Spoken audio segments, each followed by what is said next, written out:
Mahkamah Agung pada Selasa 8 Agustus menganulir vonis Ferdy Sambo dan Putri Chandrawati dalam kasus pembunuhan berencana Brigadir Joshua. Ferdy Sambo yang sebelumnya dijatuhi hukuman mati, kini menjadi hukuman seumur hidup.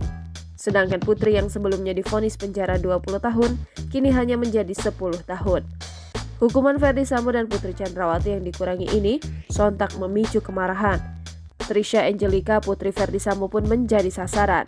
Di unggahan terakhir Trisha, banyak warganet yang meluapkan amarahnya atas vonis baru Ferdy Sambo yang berkurang tersebut.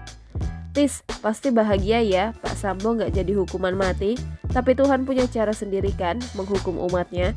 Kamu tidak bersalah, tapi orang tua mau bersalah selamanya.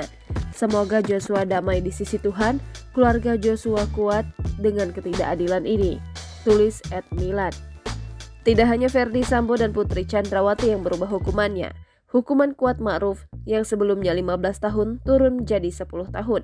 Hukuman untuk Ricky Rizal Wibowo juga dikurangi dari 13 tahun menjadi 8 tahun penjara.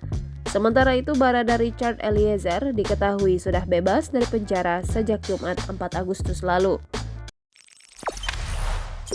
Jangan lupa subscribe, share, komen, dan like ya!